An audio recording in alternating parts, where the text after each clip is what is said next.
Hey everybody, it's Christina. Happy Friday. I hope everyone is doing well.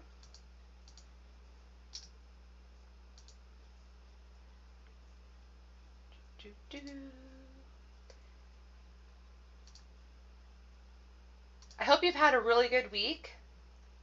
I am super pumped for the Summer of Magic starting next week. I'm so excited.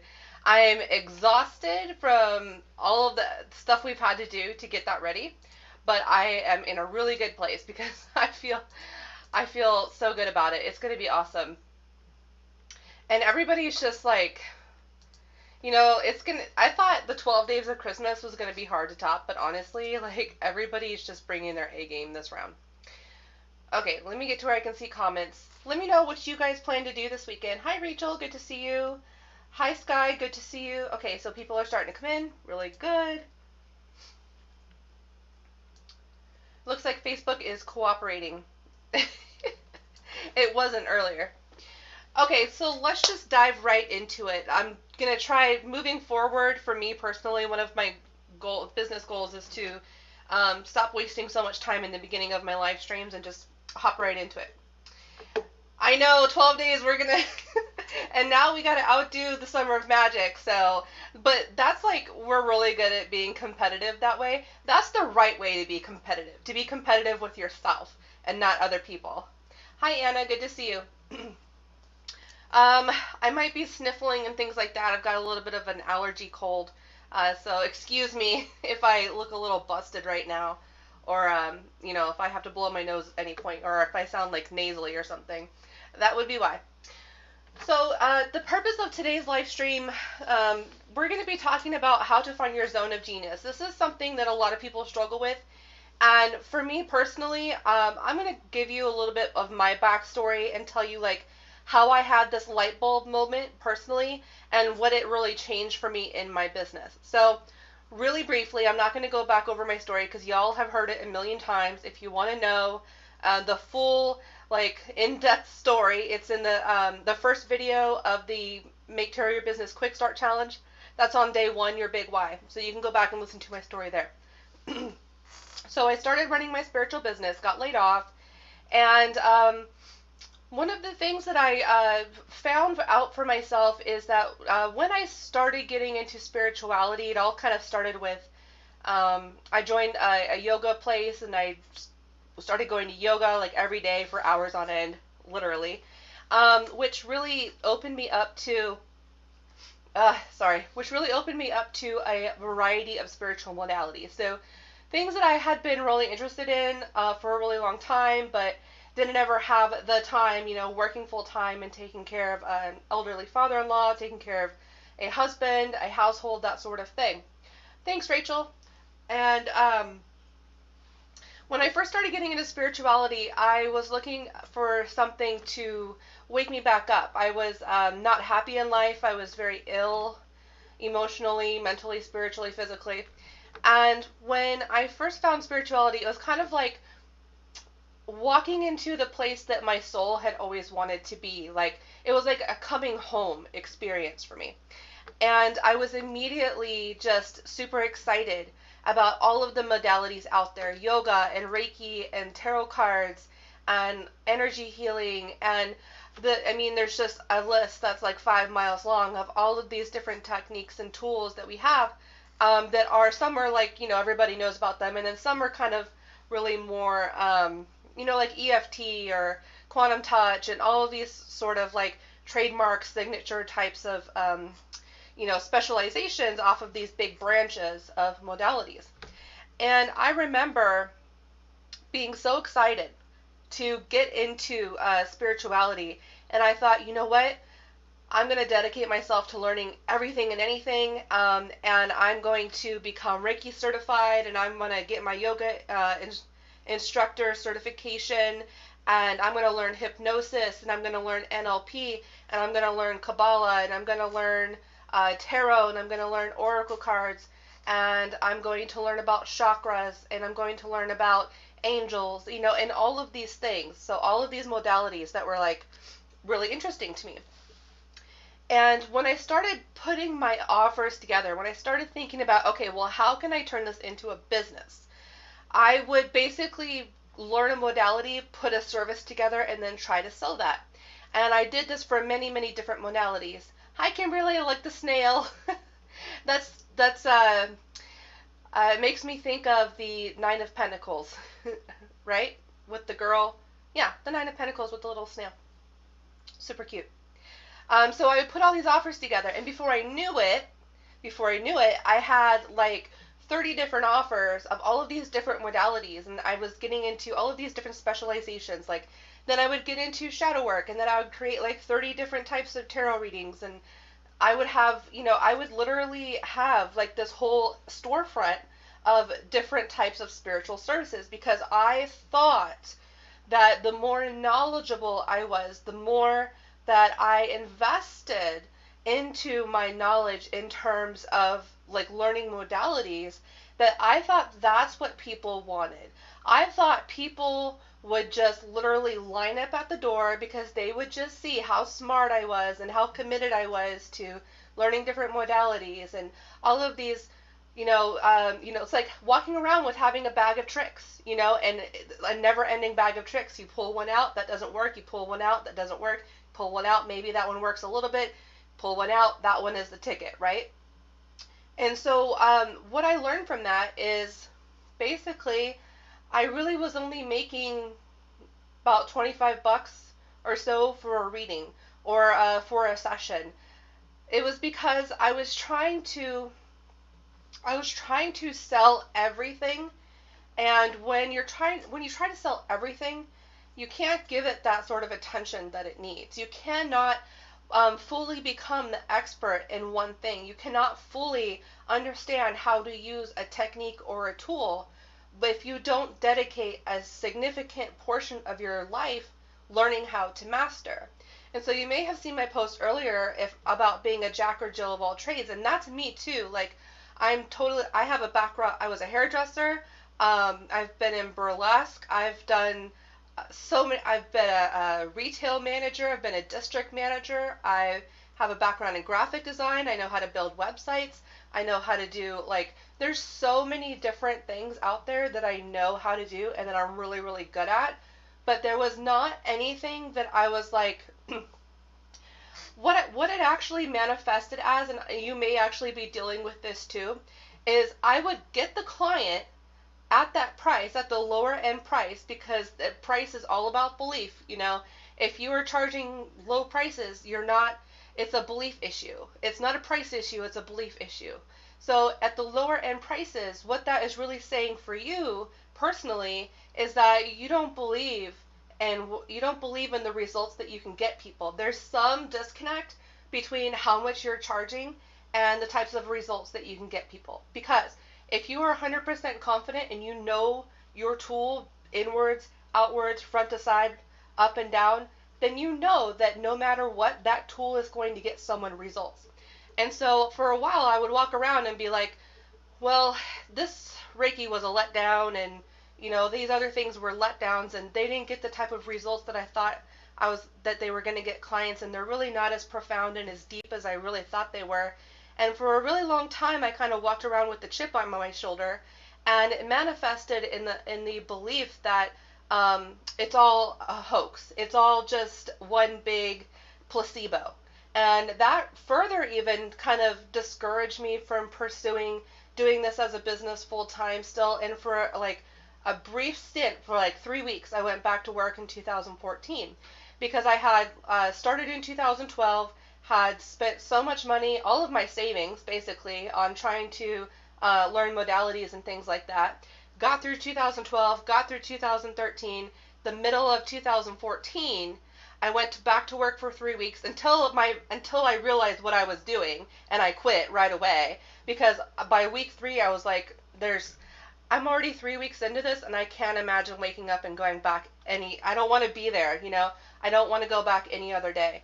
I would rather be, working on the psychic hotlines and making pretty good money than being at a job that, is a job that's security, which is not really security. It's just we think it's security, but the truth is businesses shut down and close and lay people off all the time. So, you know, one of the big things when I'm working with people that are in the process of quitting their 9 to 5 or are wanting to start, working on their business while they're still working full time, is that, they're like, but what about the security of the regular steady paycheck? And it's amazing the turnaround, the shift that I get with clients that are like, when I tell them that what makes you think that your job is actually secure? You could wake up tomorrow and they could lay you off. Your position could become redundant. You know what I mean? Like, there's recessions that happen all the time. Businesses close. There's also, in my case, I worked for an amazing business. I was a celebrity hairstylist in downtown Kansas City, right off near the Sprint Center. I would get musicians and performers and celebrities come in all the time to the barbershop, and I would cut their hair, right? Well, it was an amazing business, made a whole bunch of money, but the problem was that the person who owned the businesses had terrible business sense and didn't manage his money, didn't manage his finances, and ended up going under, even though, for all intents and purposes, on the outside, it looked like a very successful business. So there's this illusion that the 9 to 5 job is somehow secure or going to be around there forever. And the truth is that it's really not any more secure than running your own business. And when you run your own business, it's almost even more secure because you are the one that the responsibility falls on. So it's not anybody else's fault that you're out of business besides yourself. And that can be also scary, but it can be really liberating for people too. Rachel says, I discovered that didn't work when I listed everything on Etsy and kept getting messages from confused customers. Yeah, I was playing catch up for everyone instead of making money. Right, yeah. Rachel says, I discovered even though I have a bunch of offers, only a certain few sell repeatedly, and I think that's for an energetic reason. It is. Sky says, that's exactly how I feel right now. Hi, Svetlana. Good to see you. Hi, Anna. Good to see you. Hi, Denise. Good to see you. Yeah. So, I went through this phase where I was like, okay, I'm on the hotlines. It wasn't that I wasn't making money. It wasn't a money issue of why I wanted to get off the hotlines. We all know that hotline people are very, they're energetic vampires sometimes, and that can make us highly sensitive, empathic people. It can make it very hard for us to get up and want to work on the lines every single day. And I was trying to call in a different type of client. I was trying to call in the type of client that wants to do the work, that isn't going to be codependent on me, because nothing bothers me more than codependency. I've grown up with codependent, narcissistic people, borderline personality people, and I'm also, I was also BPD diagnosed at 7 years old. So I'm not saying that, BPD people are, there's something inherently wrong with it. I'm just saying that it tends to be a pattern that you see narcissism in them, and you also see dysfunctions with codependency. That whole they love you one moment but hate you the next, that type of thing. My grandmother was that person. My father was that person. And so I've grown up with people that were very abusive in that way. And it took me a really long time to heal from that and to learn how to distance myself and detach from that sort of dynamic and that sort of person. So it was extremely triggering for me when I was on the hotlines after about 2.5 years, where I would keep seeing these, dynamics keep popping up, and I would be triggered like every single day. I was getting paid very well for it. I saved up a bunch of money to, pay off my mortgage and things like that, get myself out of the debt that I had gotten myself into, because part of my other story is that the whole year leading up to being laid off, they were bouncing my paychecks, and I got my car, everything fell apart. It was like my dark night of the soul, basically. Everything fell apart, lost our apartment, lost our cars, had bill collectors at our door threatening to put us in jail, all that stuff that happens. Rachel says, yep, that's my mother, bipolar and manic depressive. That's my grandmother. God rest her soul. I loved her a lot while she was living, but we have a better relationship now that she's passed on. And so I was really frustrated because I was trying to build up this business off of the hotlines on Etsy. and I was getting okay success with it. It was doing all right. And I would notice that though I would try to like sell all these different services, and for some reason I didn't know what it was, right? Because when you're in the moment, you don't know what you don't know. It's like you have these blinders on until someone, hopefully a mentor or a coach, can kind of lead you out of that darkness and shine a light and show you what is actually going on here, and what is preventing you from making money, and what is preventing you from getting the clients that really want to do the work. Because I also found that on Etsy, while it didn't happen all the time, in fact, many of my Etsy clients were awesome. Many of them were very grateful, very appreciative of me. They tipped me, sent me gifts. People loved me on Etsy. If you go to my Etsy store, I have no bad reviews. I think the worst review I have is one 4-star review out of almost 400 readings. That's You can't even go on the hotlines. And on the hotlines too, like, I rarely ever got bad reviews. I would probably get one negative review for every 20 to 30 good reviews. And it wasn't negative. My worst negative review on the hotlines was, she's a really nice person, but I didn't really care for what she said.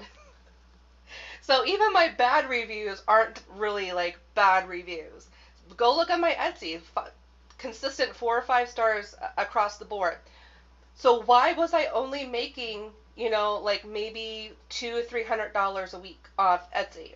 Why was I not deserving of the higher end clients? Why was I not deserving of the higher end prices that I saw all these people around me, all these so-called experts and masters at what they were doing? And I didn't believe them. I didn't believe them. I internalized it. I remember when one very well-known man who has written some books and things like that, I had an opportunity to speak with him. And he told me that he charges upwards of $300 for an hour. And I couldn't wrap my brain around what is different between me and that person. And so I set out on this quest to figure out, why am I not making that much money? Why can I not charge $300 an hour? Or how can I get to a point where I can do that? Because I didn't believe him. I didn't believe it was possible. I thought they were lying. And again, for a long time, I walked around with the chip on my shoulder about how it's all a scam and they're lying and nobody really charges that much, and things like that, because it wasn't something that was being reflected in my reality. And it's really hard to wrap your brain around it. It's really hard to wrap your brain around somebody else's reality if it's not something that you experience in yours, right? That's just how it is. And so what I started doing is I started doing market research on all of these people. And the thing that I found was that they all had a zone of genius. They all had their niche. They all had a singular theme. They were all experts in one thing and one thing only. And maybe they were educated and informed about different types of things as well that they used. But the overwhelming pattern that I uncovered was that they all specialized in one thing, and they had built their empire based off that one thing. So I took a step back and I looked at it and I thought, okay, so I need to figure out what my one thing is, because obviously they're on to something here. They've done the work for me, so all I have to do now at this point is model that same behavior. And the idea is that, okay, eventually I'll get to the point where I'm able to charge that much money too, or I'll be seen as an expert or a master in the community, right? And so that's about the turning point for me. I was creating some courses and things like that, and I noticed that once I started creating courses and really started singling out on just a couple modalities, like maybe 1, 2, at max 3 modalities at one point, and sticking with that for a really long time, by what really long time I mean 1 year or more, sticking with that for 1 year or more, the money just started coming in. It just started coming in easier. I would get people that were attracted to me because I was offering courses in a specific type of modality, and they were kind of similar across the board. And I noticed that it just became so much easier to start booking readings because people started associating me with that one thing. For me, that was angels. I came out with a 7-week course about angels because I was an angel reader. I used the Doreen Virtue angel cards. That was my thing. And so what I did, and I also read regular tarot, and I did Reiki, and I did all of these other things. But as soon as I started coming out with the angel course, my angel readings shot up. Like it was becoming almost to the point where I either had to raise my price or I had to start limiting how many people I would take in a week. And so the natural thing to do in that case would be to raise your price, because not only is that going to allow the lower end people to kind of filter out and go find someone else, but it's going to force you to be able to monitor how many people you're going to take, so you don't get burnt out, so you don't get your energy drained and things like that. And so I've thought about this, and I stuck with it for about a year. And how much money did I make? I made, like, in a course of 3 months, I had made off that course, I think I had made, oh, how much was it? Was it like $4,000? I've talked about this before. It was like $4,000 or $5,000 or something like that off this one course. And then again with my angel readings, I went from $25 angel readings. I bumped it all the way up to $55 angel readings, and the people were still coming in, and they were also buying the course too. So it was a really interesting dynamic change that totally changed how easy it was to get people to come to me. Rachel says, that's what I'm feeling. I stick with one thing and things flow more. Right. Hi, Amanda. Good to see you. Denise says, I get commitment phobia trying to pick one thing. Okay, so that is common as well, because I didn't want to have to pick one thing as well. But the thing is that the mindset shift there is that you're not picking one thing for eternity. It's not like a desert, you're not moving to a deserted island and you can only take one thing with you. It's not like that. All it is that you're saying to yourself that you're committing to this one thing for up to a year, and you're going to see what kind of you're going to see what that can really do for you. You're going to allow it to blossom into what it could be. And there's another thing too with that is the fear. The fear of becoming an expert is a very, very real fear. Because when you are an expert, it's the fear of being seen. It's the fear of being seen, and also it's the fear. There is another codependent fear is that as well. We'll talk about that in a minute. But the first one is the fear of being seen, and I can relate to that a lot because when I was just coming up at that point, I was so broke that I was like, we do that whole grief stage with the universe. We go through the stage where first we admit that we have a problem, or we admit that the bad thing has happened. And then there's also, the bargaining stage. I don't know which number that is, but there's the bargaining stage. And many of you are in the bargaining stage right now, where you're saying, I don't want to be famous. Universe, I don't want much. I don't want to be famous. I don't want to be well known. I don't want to be considered the expert in the field or anything like that. All I want is to be able to pay my bills. All I want to be able to do is to buy groceries. And at that point, you're in this bargaining situation with the universe, saying, no, don't give me the big thing. I don't want to be greedy. Just give me what I can do to survive in this moment. And so what that does is, and it's really hard to get out of that in the moment because it's not your fault that you think that way. It's because your reality is reflecting, not financial independence, not being able to take care of yourself. So you're bargaining with the universe to say, just please, just give me this one thing and I won't ask for anything else. How many times have we said that or done that?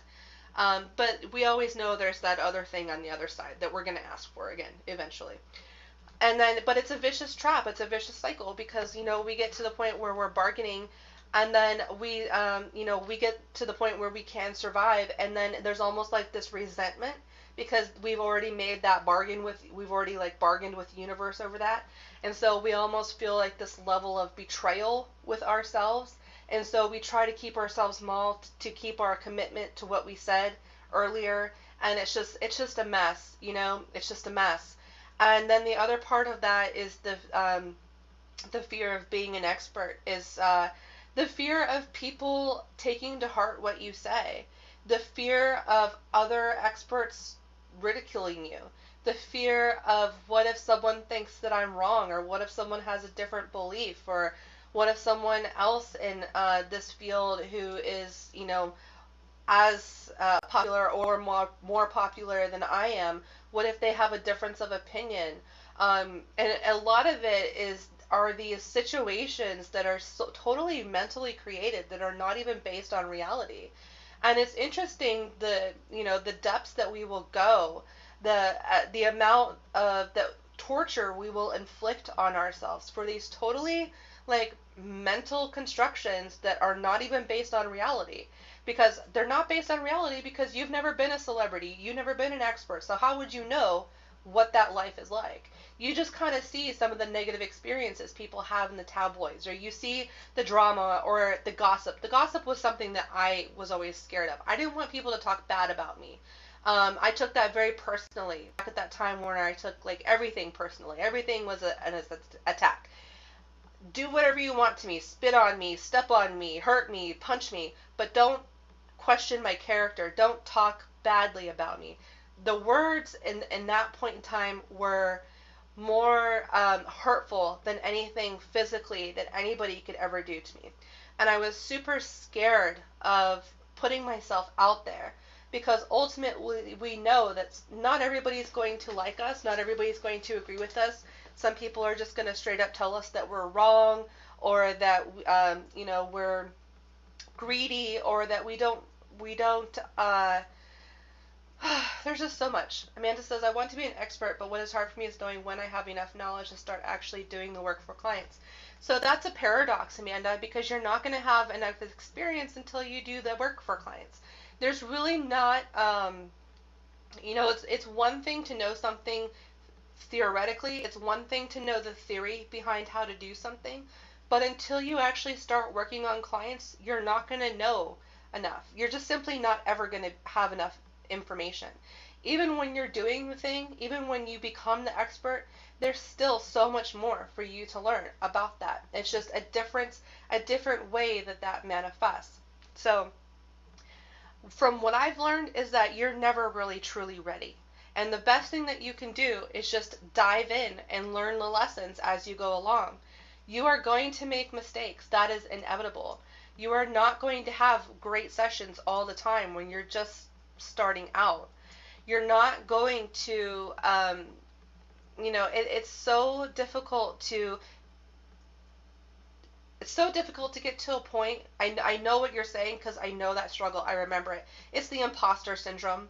What you're dealing with is called imposter syndrome, where you don't feel like you know enough, or that you're not qualified enough to help people. And the thing is that it's a paradox, because you have to help people to know how to help people. So you kind of have to just rip that band-aid off and just say, you know what, I'm just going to go for it, and I'm going to use the tools and techniques that I know to the best of my ability, and I'm just going to start there. Rachel says, we are always students, just the amount of practice changes title to teacher.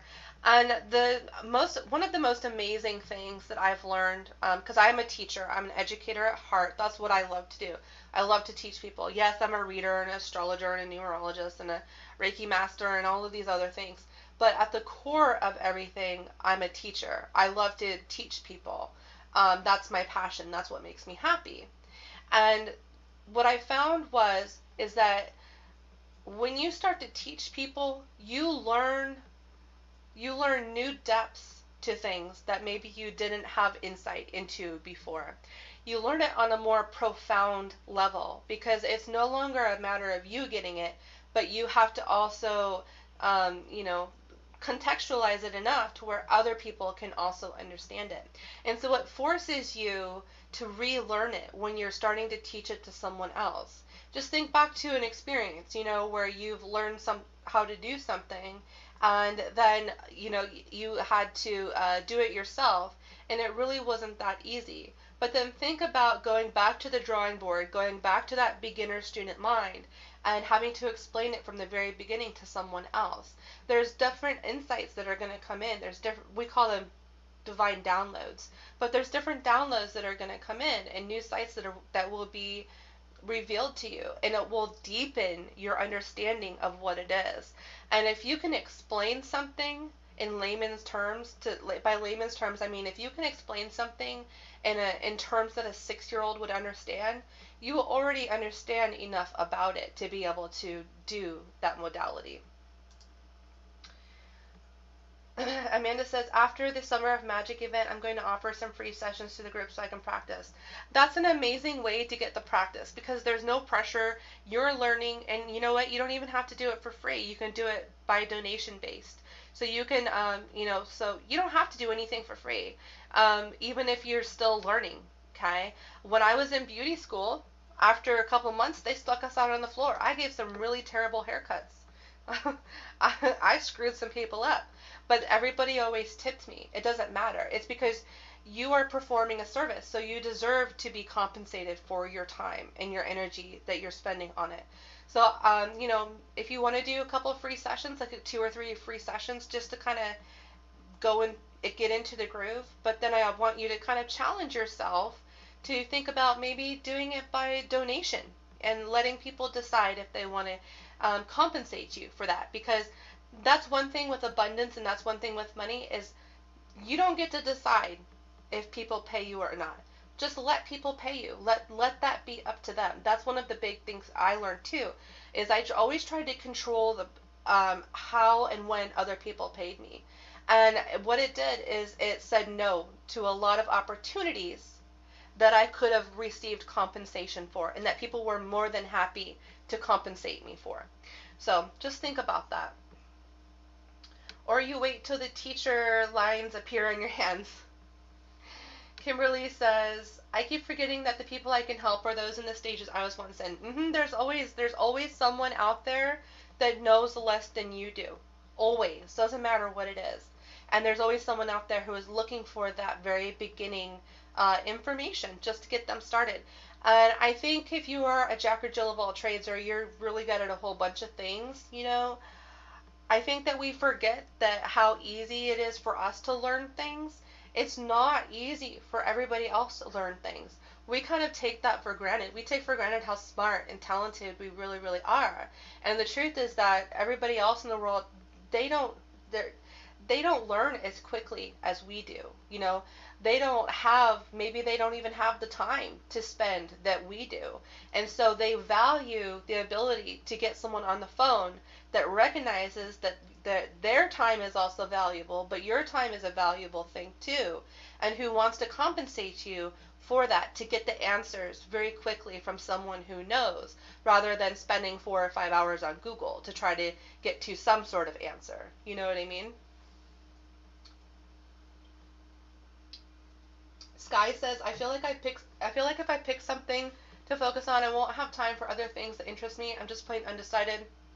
Okay. So, Sky, here's the thing. Us entrepreneurs, this is just how our brain works, okay?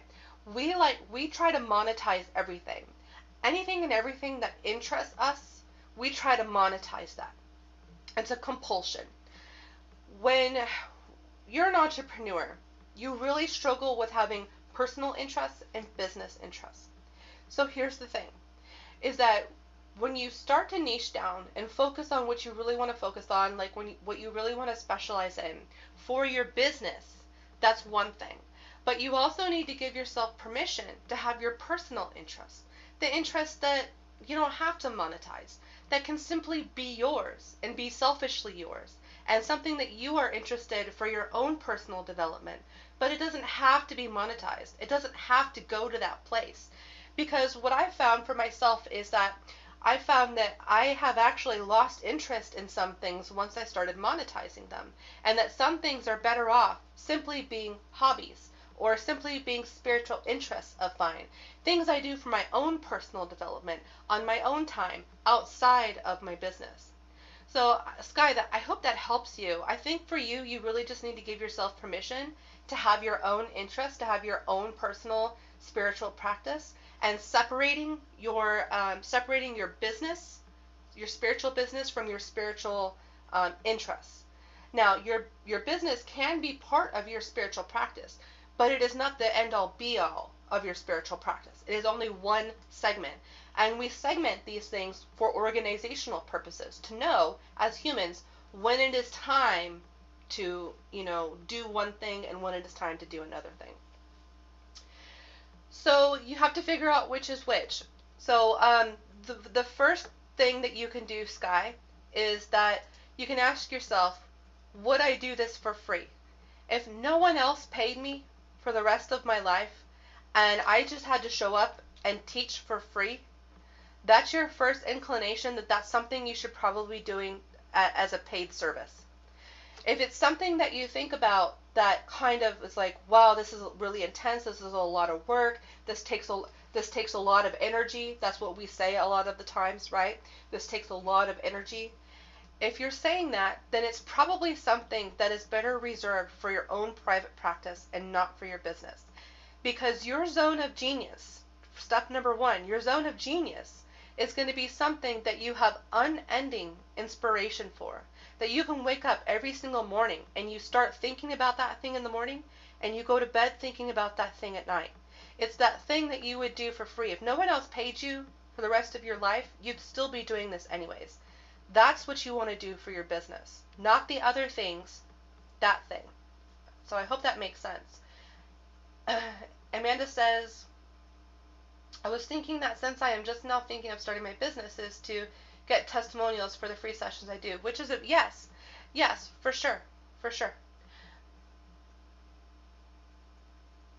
Sky says thank you. You're welcome. So think about it. And here's the other thing too with niching down is that you're gonna outgrow certain things. Like I said, you focus on one thing for a year, you build it up to where it's like something that is really profound and inspiring, and you have a lot of content for it and things like that. And then maybe the next year you're like, you know what, this doesn't make me happy anymore. Maybe you've outgrown it. Maybe it's served its purpose at that point, and maybe it's time for something new, which is totally fine. It's not like you have to sit here for the next, you're not locking yourself in prison saying I have to sit here for the next 6 years to do this, but you want to give it enough time. It's like a relationship. You want to give it enough time, like a year or so, to be able to flourish into what it is.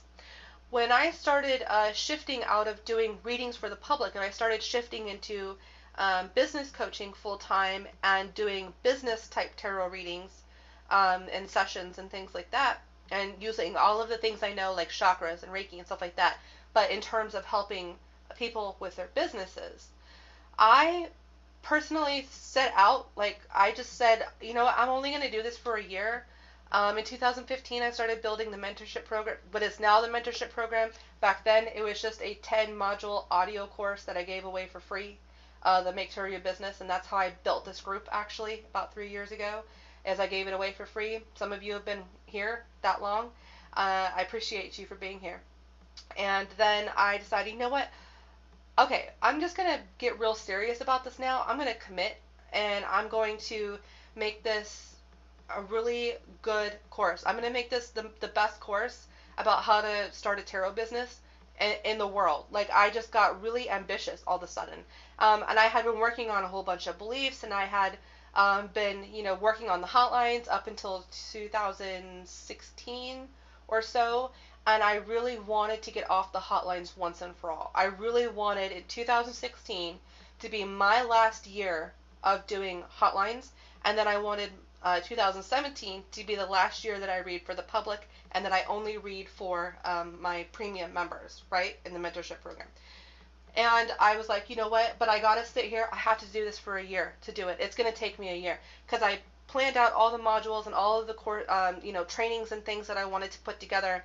And by the time I was done, I had about between 3 and 4 pages of workshops and modules and things that I wanted to teach that I felt were important to know how to start reading tarot professionally, or oracle cards, or really any divination. It doesn't really matter. It's all we have Reiki people, we have health coaches, we have so many different types of people in there. But it's across the board. I really just wanted to help people start figuring out how to make courses and packages and things like that, because that was a big turning point for me, is when I started really focusing on my zone of genius, which was the angels, the angel readings, the angel courses, that kind of stuff. Some of you probably remember when this group was called Aligning with the Angelic Realm.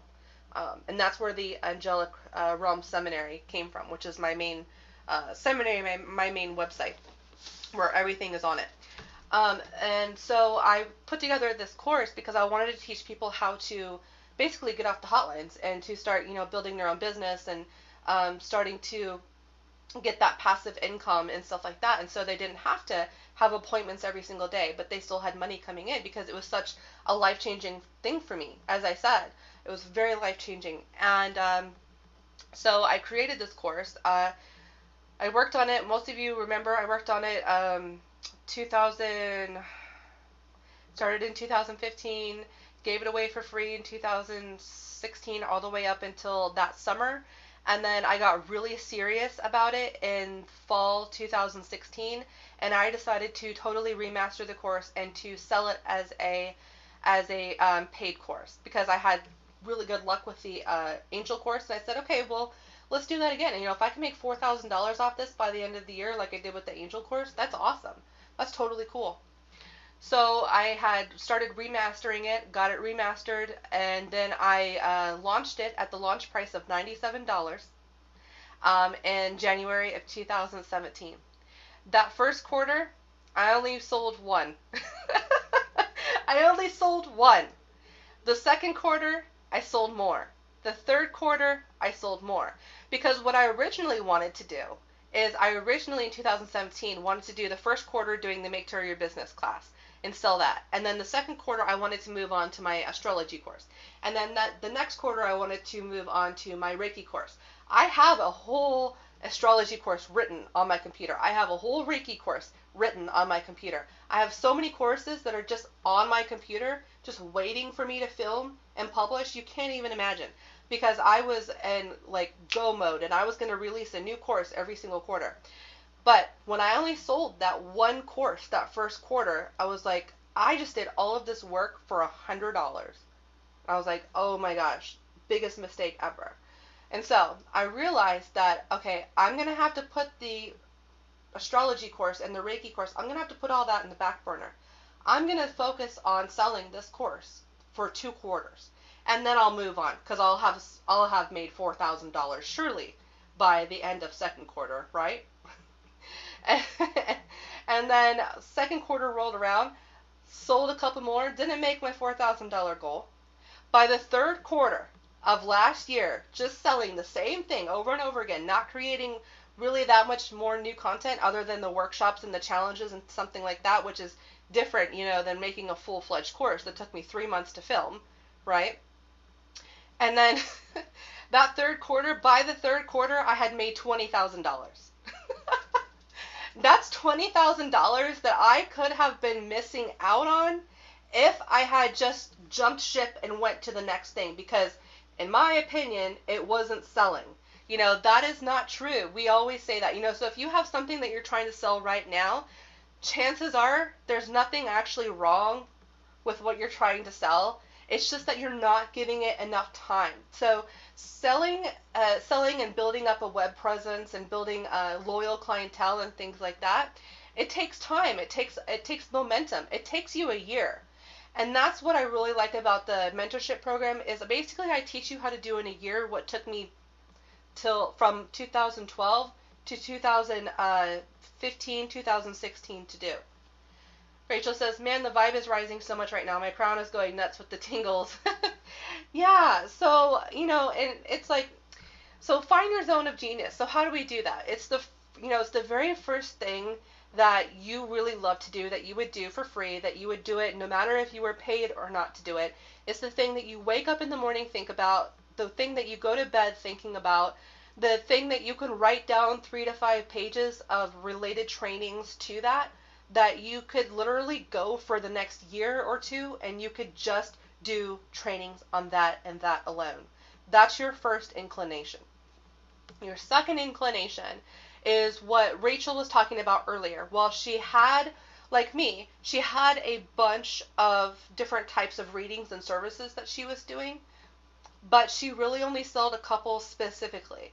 And that was the same for me as well, and it was the angel readings. Okay, so that was what I was selling more. And so how I even decided to start doing an angel course was I was listening to what my clients were wanting from me and what they were asking for from me.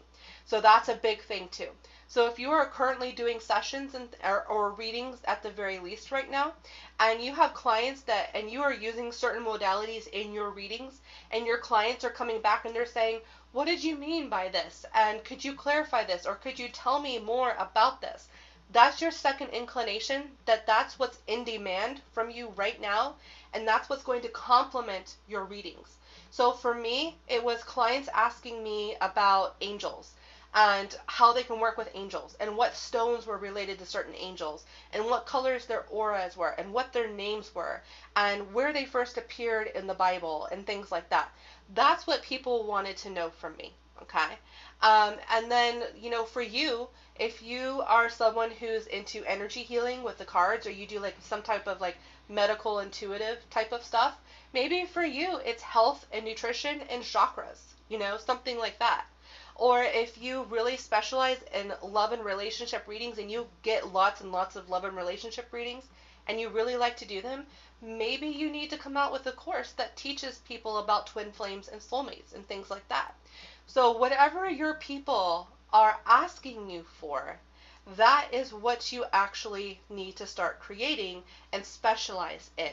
Now, not always is, what people want from you is not always going to be what you truly want. So there has to be some healthy middle ground, and it has to be something, we don't want the clients to completely dictate what we do, but we also want to be open to seeing if maybe this is something we really want to pursue. Maybe you have the life experience to back it up, or maybe you can start investing your energy and time and money into figuring out more about these modalities, right? So if you are, let's say, the medical intuitive person, and you are someone who naturally is like really interested in anatomy and health and nutrition and things like that, maybe you pick up a couple nutrition books and you start reading them. Maybe you start making your own meal plans. And maybe you start becoming the model of what it is that you are trying to teach people. And when you become that model, when you are the role model of that, it becomes easier to sell, because then again, you're becoming the expert and you're becoming someone people can trust. Because you can say you're an expert all you want in things like that, but if you're not modeling that, then there's a disconnect. People aren't, clients are not going to trust you. And so there has to be that trust involved with that. Does that help everybody understand what I mean by that? Okay, so I actually have a worksheet for everybody, and then the last way to know, let me get the worksheet up. 1 second. The last thing that you want to do to find your zone of genius is you want to start looking at your own patterns in your own life. Okay, so like I said, it's kind of like the difference between what other people want from you and what you want. So again, it's the things that you are naturally really good at, but also have just unlimited inspiration for, and it's the things that you actually do in your own life, because it kind of ties. I kind of did two, as in two and three. It's kind of the same thing, but modeling the behavior is very important. And if you are modeling a behavior that becomes very, very easily for you, or you have the life experience to kind of back it up, that's where your zone of genius is, because it's easy for you and it's effortless for you. And when something like that is easy and effortless for you, it becomes easy and effortless to sell. So does that make sense with everybody? Rachel says it does. Plus, it saves you time because then the client can just go to a course instead of continually not helping themselves. Yeah, and it also saves you time because you don't have to, you know. I'll just use Rachel for an example because you know me. I pick on the people I love the most. When I first met Rachel, she was doing all the things. She was doing all the things, and you know, she was creating content, like a new piece of content, like every week and things like that, and new in-depth series, like really good blog posts and things like that. And one of the first initial discussions we had was that she was feeling burnt out. She was tired. She didn't have any time. By the time that she actually, you know, got to have a session, she was already tuckered out because she had spent all that week doing what she thought she needed to do and things like that. And because she was coming out with new content all the time. And so one of the things I've done with Rachel is I've worked with her to get to a point where we become like really smarter when it comes to our content and releasing content and recycling content so that we have more time.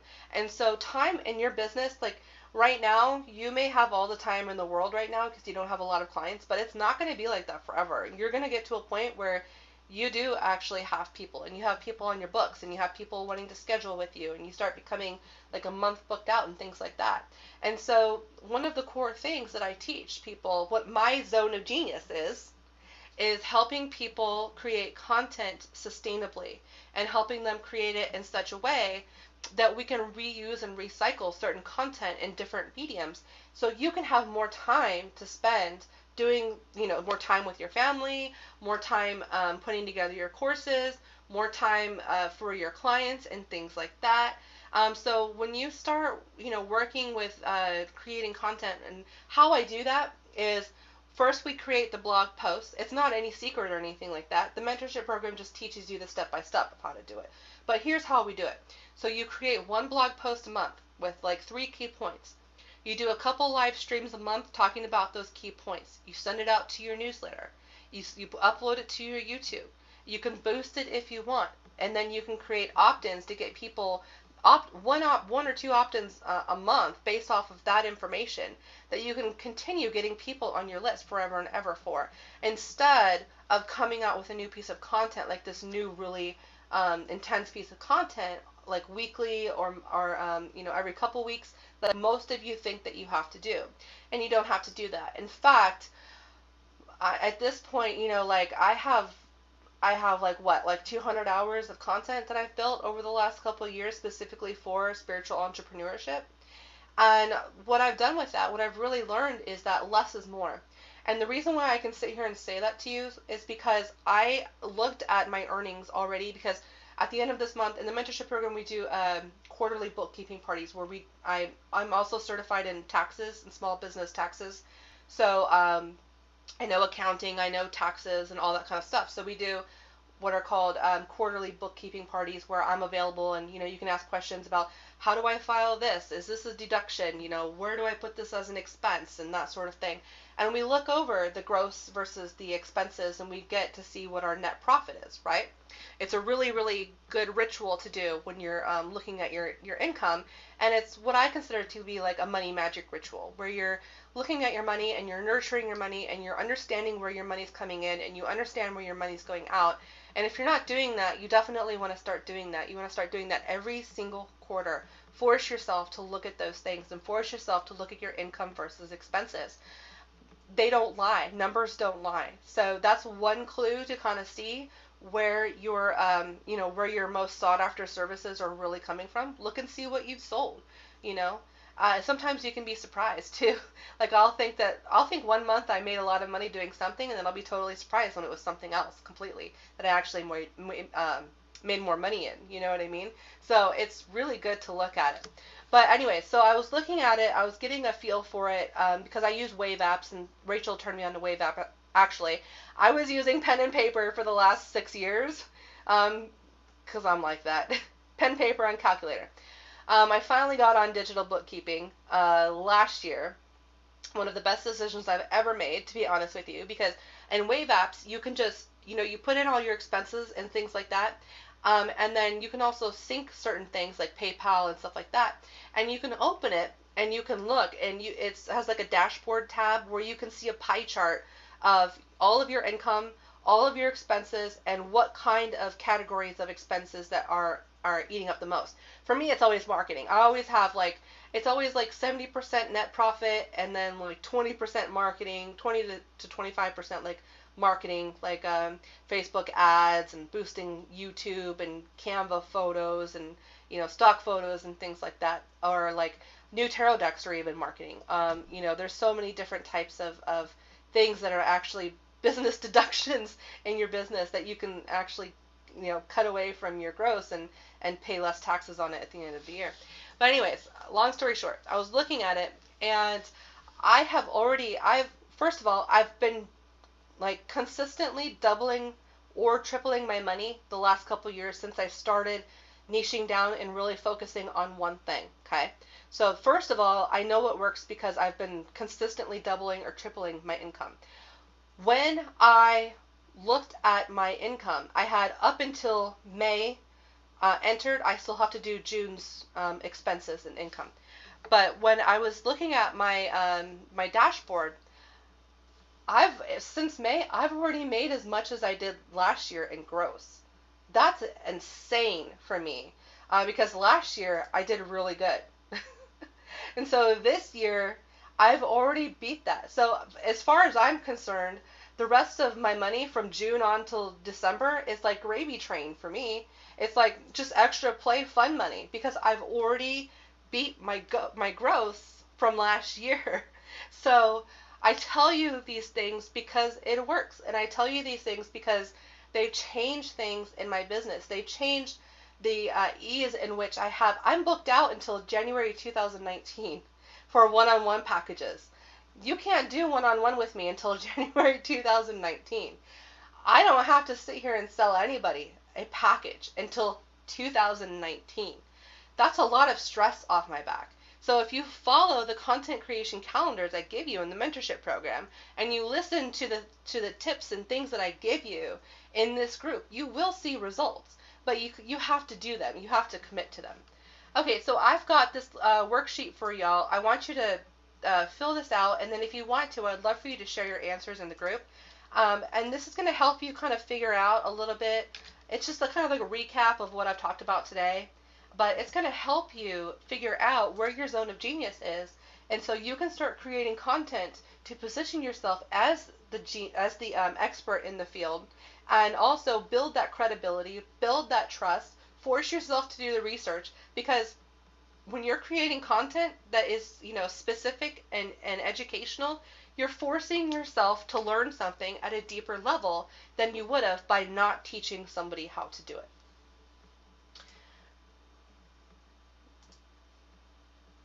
Rachel says, when I used to put out 2 blog posts a week and 1 million listings on Etsy. Amanda says, I feel that for my specific niche, animal Reiki, it would be hard for me to come up with that. No, not at all. Not at all. There's how to care for pets. There's pet diets that they prefer. There's like how to train your pets. There's Reiki itself. There's so many different holistic therapy, other holistic therapies for pets, holistic supplements, how to do natural organic pet diets, how to bond with your pet, how to teach your pet tricks, how to make your pet have a happy life, that sort of thing. So it goes beyond just the animal Reiki. There's so many different aspects to that, involved in that you literally have an unlimited source for inspiration. So just check into some of the parallel relatable fields that are somewhat related to that, but would also help your clients with their animals. And obviously, if you're having animals and you're having pet owners that are coming to you about certain things, we all know that people are going to want to know more information than just the Reiki. They're going to want to know what to feed it. They're going to want to know how to care for it. They're going to want to know what it's thinking and that sort of thing, and all that kind of stuff. So it's like there's so much to that, so much more. Yeah, Rachel, yeah, how to care for your animal, knowing what your dog is trying to say, the best food, medicine, essential. Yeah, basically everything I just said, for sure. So there's just so much. How to calm a finicky kitty. Yeah, yeah. And you can even teach people how to do animal reiki on their own animals for when they're, for example, I'm an animal lover. I've had animals all my whole life. My mother was a wild animal rehabilitationist, I think. Yeah, that's the word, rehabilitationist. Where we would take in rabbits and doves and birds and mice and bunnies and tortoises and what else? So many things, so many animals. I can't even think about it right now. But so I grew up with that, and that's if you have that type of background, and you truly have a passion for animals, it's going to be easy for you to find things to think about. Amanda says, I need to start expanding my mind and not trying to limit myself. Yeah, very much. Make it more of a lifestyle. Make it more about the lifestyle and not so. If you make it more about the lifestyle, and not so much about the actual service, that might actually help you too. And it also all of this really does is it helps you just come across as someone who is an expert, and that's going to definitely help you sell. So make sure you download this worksheet. We're at the hour mark. I hope you guys have a really great weekend. Let me know if you have any questions about anything I've said. I'd love for you to share in the group. If you want some help, I'm more than happy to help you, kind of give you some ideas about additional content. I'm more than happy to help you kind of laser focus on maybe a couple different things. If you want, I can even take an intuitive approach to it too, and I can use my psychic abilities to kind of look at it from an energetic point of view and tell you which one I think you're most aligned with. But this is my open invitation for you. This is for you. This is for you to figure out what your zone of genius is, and the ability to get a little bit of coaching and the opportunity to get some input from me and the other people in this group as well. We have 50 people. We have 50. Yeah, we have 50 women in the mentorship program, and pretty much all of them are in this group too. So it's not just me. There's like 50 other women in here who have the training and the skill and the education to be able to help you with that as well. So I hope you have a great weekend. Thank you for joining me, and I will see you next Monday for the Summer of Magic event.